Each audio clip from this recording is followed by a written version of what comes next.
Today is the 4th of April 2023 and we are here in the District Museum of Vidisha. This is Meera Dass. She is a former fellow of the Religion and Urbanity project, and I visited her in Bhopal, her hometown, from which she took me to this place here. This means Vidisha, Udayagiri and Sachi. And she will now explain why we are here and what she can show us.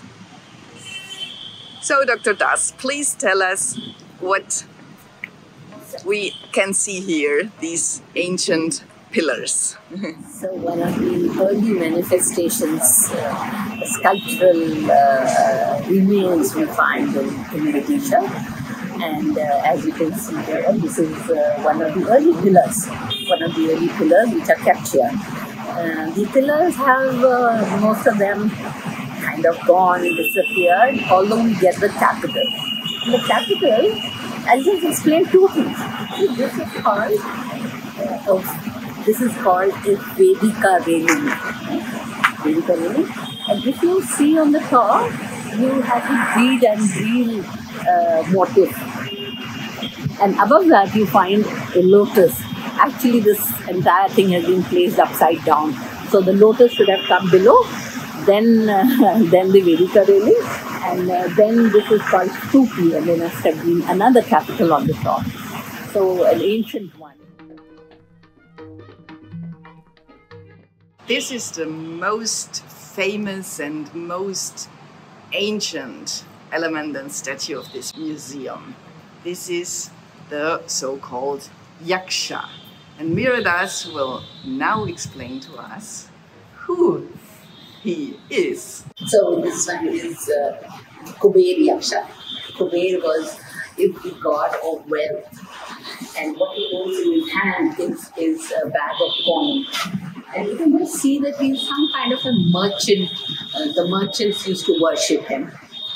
And he has all the attributes of a wealthy merchant. The way he wears his clothes, the way he wears his scarf, his necklace, a very heavy gold necklace. And he has this kundal in his ears. So one of the important, it's a very enigmatic figure. One of the early ones, it is very, very intriguing what role this god played in the development of the area, but we shall look into it slowly, try to unravel. Where has he been found? So, it was found in the river, face down. And it is my guess, or anybody's guess, that they were probably saving the god from getting destroyed by the raiding army, let's say. And my own understanding is that it must have been done in the 13th century. And to our surprise, Yaksha had also a consort, which is Yakshi. This statue is also from the approximately 2nd century BC, found here in the area.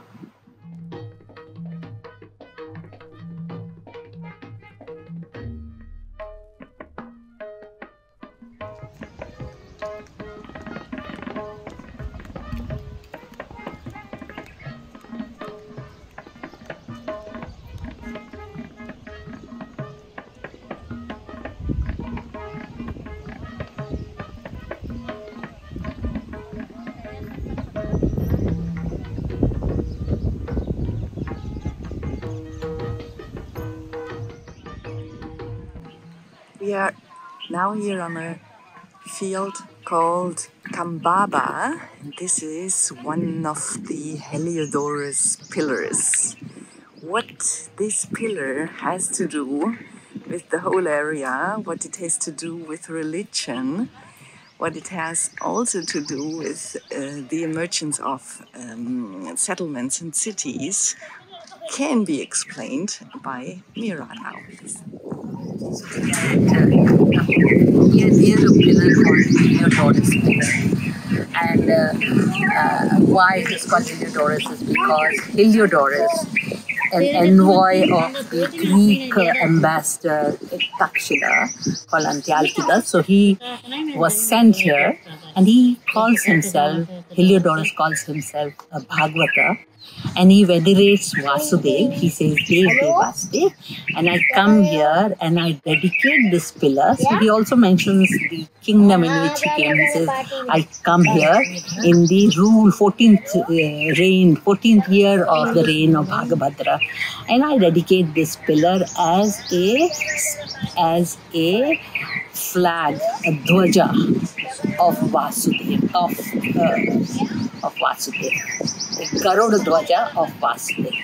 So this is the important inscription which is mentioned on the pillar, and it kind of pins down the pillar to several things. One, that there was a temple of, there was a Bhagavata Dharam, and this pillar was dedicated as a Garuda Dwaja.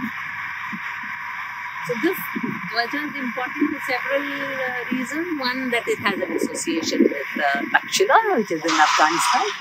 It has the association with the Greeks who were left behind in Afghanistan area. But it lost its context at some point.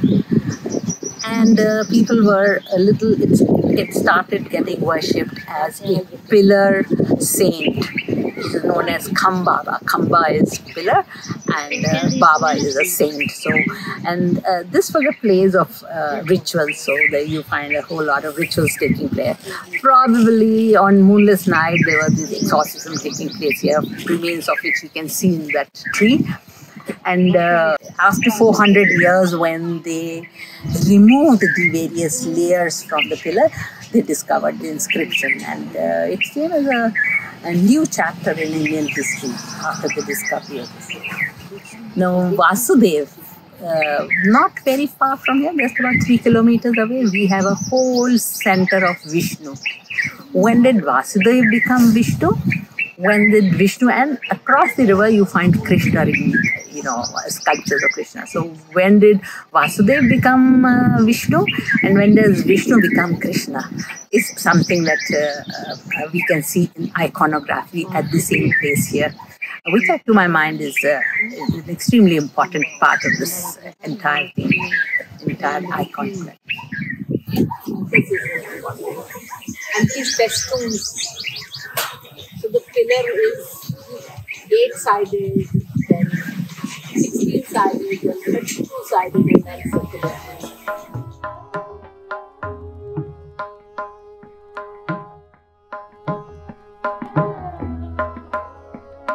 Not very far from the Heliodorus pillar are the deGryuters.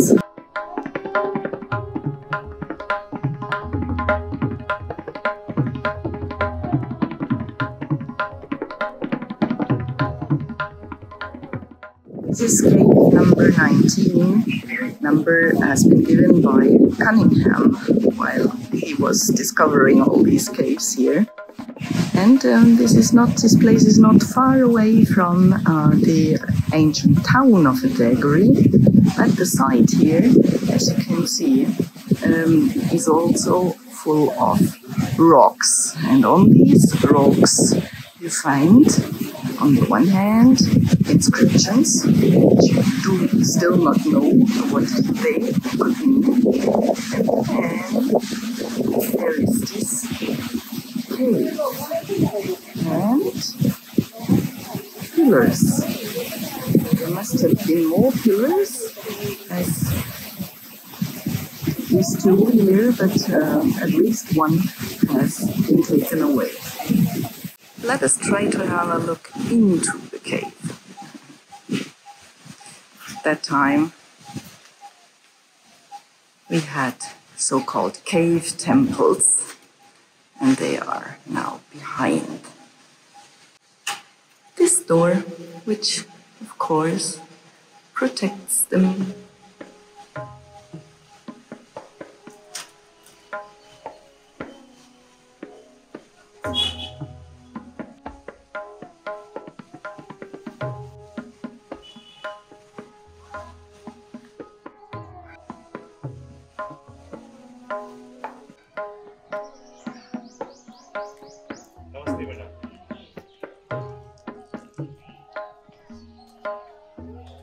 गर्मी हो गई है और वो भी 12-1 बजे के बाद तो सुबह बढ़िया रहता है।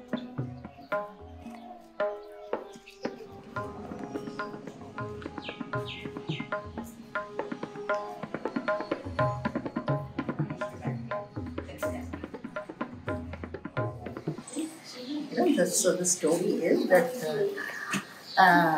there was a Gupta king ruling in Vidisha. And this king was a weak king, but he was one of the Gupta kings. And there was these foreigners, they are addressed as Malichas, who were there in probably Ujjain. And one of them, the king, the foreigner king that he tells Ramagupta, who is the king here, he says, you either surrender your wife to us or we'll raid you. So the king says, okay, I will surrender my wife. You're too powerful for me to fight, and I surrender my wife. So the wife, what does the wife do? She sends a message to her brother-in-law, who is based in Pachiputra, and she says, listen, you have to do something about it. My husband is ready to surrender me. So he comes here. And he was not the king at that time. He comes here and he then plans to go to fight it out. And what he does is he gathers 500 soldiers, and then he disguises them as women, and he sends word to the Malicha king, and he says, listen, I am a queen and I can't come without all my servants. So I need all my dasis. So they all go in the palanquin, and then he defeats them. And they are, this is a historical thing. And then they are defeated, but it is narrated in a Sanskrit play much later. And he defeats them, and then they are driven right up to Takshila and beyond. And they never came back again. So he becomes the king. He kills his brother. He marries his brother's wife. And then this incident, not the full incident, but the inscription in that cave mentions that the inscription is mentioned by his minister of war, and he says, I come here as accompanying the king. And this was one of the biggest Gupta king of India, Chandragupta Vikramaditya II. So he comes here, and this is one place where his presence is actually marked by an inscription which is there in the earth. And this entire thing is one of the most marvelous allegory of what he is. So he says, what this sculpture is saying is that Vishnu, in his Varaha incarnation, rescues the earth from the depth of the sea. And the sea is here. There's a big water body which may have touched the feet of Vishnu. And he says, I rescue the earth. So basically rescuing Malwa. He says, I rescue it. And that is Bhudevi. But he also says, like Vishnu, I rescue the earth. And I sit humbly in front of Vishnu. So the king sits here. That's the king, looking up to the god as an ideal. And that's the minister who writes this inscription, this one. And these are water gods. And this is Ganga descending from the heaven. She descends from the heaven. And all the saints and all the maruts and all the, all of them come down to worship. While Varaha, Vishnu, who has just rescued Earth, this is one of his most majestic, manifestation or sculpture. See, he's so heavy that he takes the support of the Naga king. The Naga king is also the king's father-in-law, because Chandragupta marries Prabhavati Gupta, who was a Naga queen. So there's a lot of allegory happening. Not one language, but multiple meaning. And this is Vishnu who rescues Bhudevi. Supports his leg on the king, who is this king's father-in-law. So he sits behind his father-in-law, whom he had defeated. And you find there is a lot of the Ganga and the Yamuna descend from the heaven in a celebration. So there's a lot of flute playing. Can you see a guitar? And this is 5th century, huh? So there's a guitar, there is a flute, there is a dancer here, she's dancing away. And this is the Varun, the god of the seas. And you find Brahma on the top. That is, on top you find that guitar and a lyra. Huh? The two, they are the gods, Narad, gods of music. And there is a lotus on the top, which means the evolution from, usually lotus is shown emerging from the navel of the god.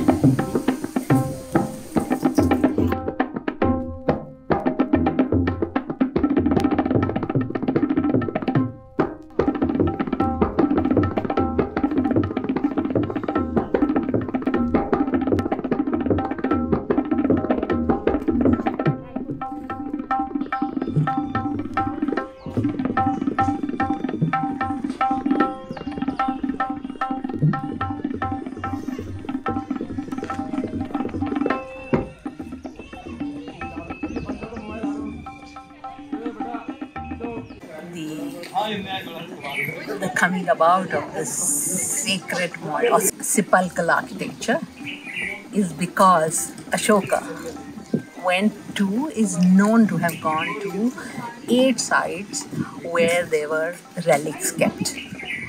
And these 8 sites, the description of these 8 sites which had relics is described in Buddhist text. The Buddhist text says that when Buddha passed away, there was a priest called Drona. There was a fight for the relics. So what happened is that there was a huge cauldron on which the body was kept, embalmed and put in the oil, and then it was kind of burned. And the relics were divided by Drona to various kingdoms who took it to their place. Then at that time there were these various republics in India. And these people, that 8 people, the relics were divided into 8 who took it to their place, and then they built mounds on this. And it was worshipped in these various republics.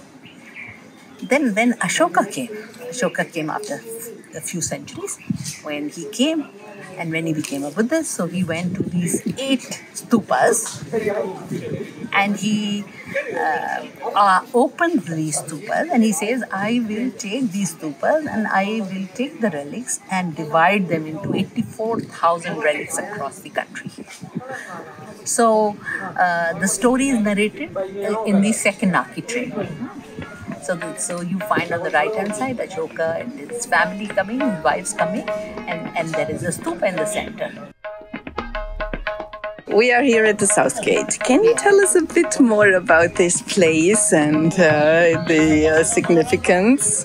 The importance of the South Gate can be seen by the fact that there is an Ashokan pillar which exists here. So the Ashokan pillar was planted on the other South Gate, which is here. And it is in 3 pieces, so you can see the 2 pieces which are kept on the other side.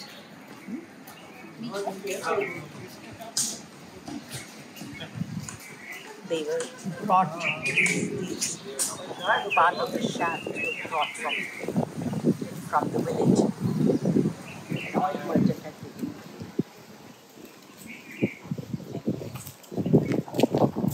After he he got the relics, that he is kind of taking them to various parts of India, and he's making these sepulchral architecture. He's putting it in a stupa. Now, why is it that they are putting it in a stupa?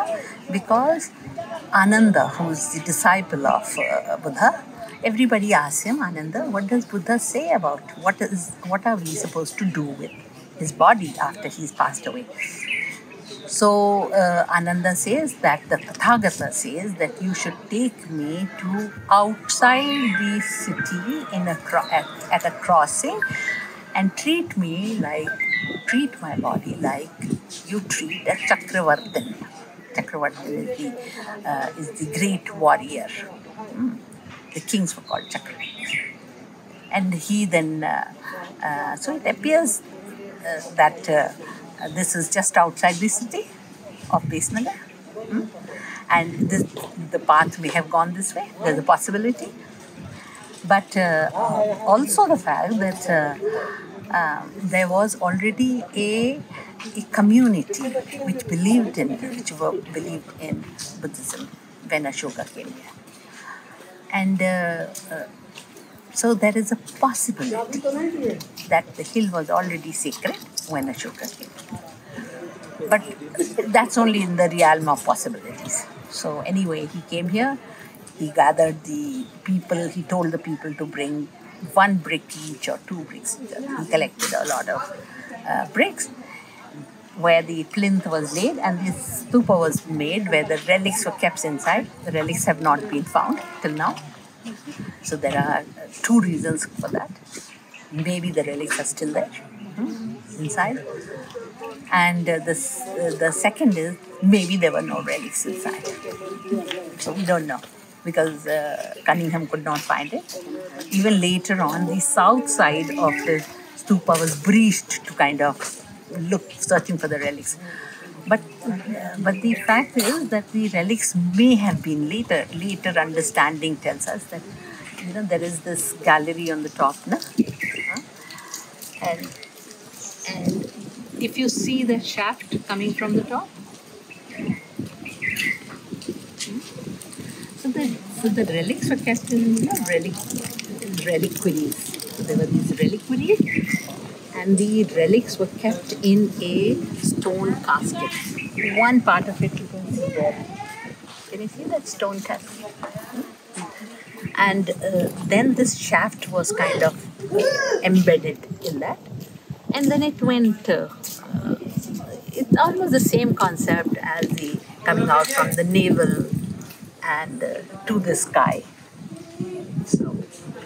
So that is the Chatravali. So 3 layers basically means that 3 heavens. So this concept of heaven is very, fluid in Hinduism, if you say, because Hindu are supposed to get reborn. So you get reborn until you achieve nirvana, where you become energy and then you dissipate. So no further rebirths. So there's no question of heaven or hell, because you are reborn. Or you can be reborn as a creature, or if you've done bad deeds, then you get reborn as a creature. If you've done good deeds, then you can up yourself into something better, etc., etc. So, can I ask you a question? Yeah. Besides choosing this place, because this is a good idea to choose a place where he knows that already believers are there. But do you think that Ashoka had also an idea of developing a city, of kind of settlement, politics, or that he wanted to attract people to come here? He chose this hill to do it because the relics radiate Dhamma. As far as you can see, there is Dharma. So under the light of the Dharma, everybody exists. That is the idea. So at the highest point, this is the highest point in this vicinity. So symbolically saying that everybody now is under the protection of this Dhamma.